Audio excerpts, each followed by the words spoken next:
On this episode, Central Alberta Victim and Witness Support Society. That could be at 1 in the morning, 3 in the morning. You pull on your clothes and you go. Welcome to Road to Hope.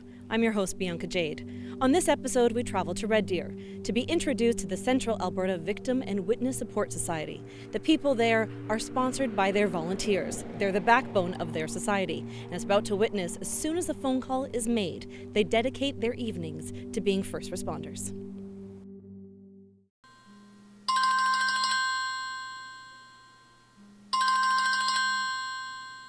Phone rings, you answer it, you pull on your clothes and you go. And that could be at 1 in the morning, 3 in the morning. A volunteer advocate backs up the police. Short-term notice, being available right away. If there's a traffic accident, if there's a fatality, the police officer would take care of where the body is, getting in touch with the medical examiners. We take care of the family. Filling out a victim impact statement. We supply comfort. Is that a cup of tea? Is that offering to make phone calls to family members? Sometimes it's just somebody needs a hug, someone to hold their hand. And for me, it's about being there for somebody else in their worst moment. And although I'm a stranger, sometimes that's what they need, somebody who's just going to listen. Hi, Daphne. Hi, how you doing? Thanks for coming out. My experience with teaching safety courses, I thought would be valuable for call-outs. I just thought I could do this, that I could separate myself from the emotion to deal with tragedies. I worked with special needs for a good part of 20 years, where lots of suicide attempts, kids eating glass, cutting themselves, sexually abused, mentally abused, physically abused. So I think that in itself, along with what I do as a career, really put me in a good stance to understand what people are going through. My biggest fear was, what if I'm crying too, and I was told, hey, that's okay.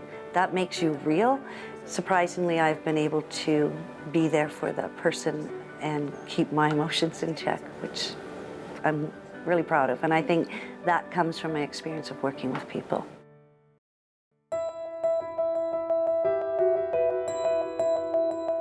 It was a suicide of a young lady. I knew that when I was going there, and you walk in and everybody is falling to pieces. And on my way there, I was going, oh my goodness, what am I gonna do? How am I gonna behave? I had butterflies in my stomach. And once I got out of that vehicle and walked in, everything disappeared and I zoned in. What do these people really need from me right now?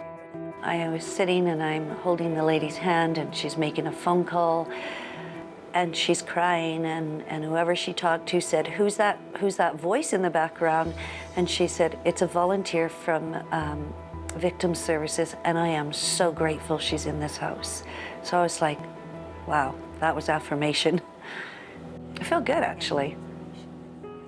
I feel like I'm here for this person, and I hope that I give that vibe that I'm there for you, that I actually am empathetic to your situation.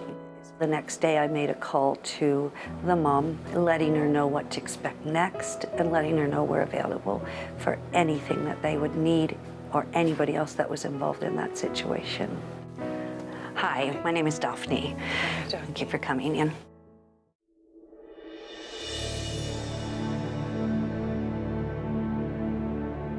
I was sexually assaulted for 2.5 hours at work. As a result of that, I was diagnosed with post-traumatic stress disorder and started trying to find a way to sleep and deal with it. I did go to the police. The assailant was charged, and the legal process began. That was in 2011. So going to court was really tough. The first time I went to court, I had probably 10 people surrounding me because I had such anxiety, I couldn't even stand up. For me to be in the room with my assailant was just impossibly hard. So it made me feel that I had protection.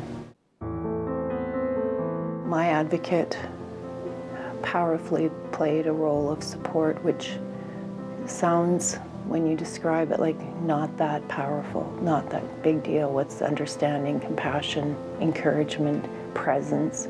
She was there for every court case that I had after her and I met. She let me know of everything that was going on. She gave me a heads up of things she heard. She played the role of caring, and also she had access to information that I couldn't always access, so it helped me. Knowing a little bit, it helped. MC gave me her cell phone. I could call her anytime. I was on holidays and she was sending me information and sending me support. Like, we've sat and talked for hours on the phone. She gave me her time. And that was, I will always remember that and be grateful. And I assume that Daphne's in the same position.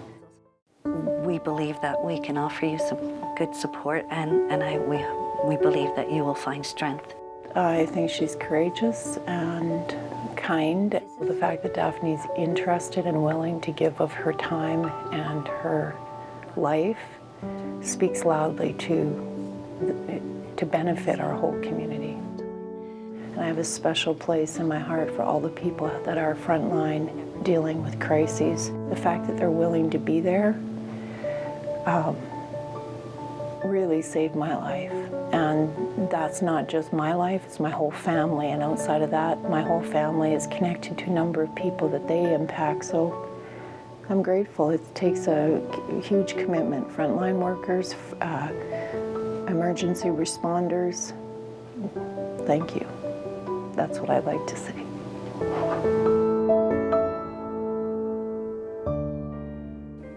If you or someone you know has been a victim of crime or tragedy and lives in central Alberta, please follow the information on your screen. I've been your host, Bianca Jade.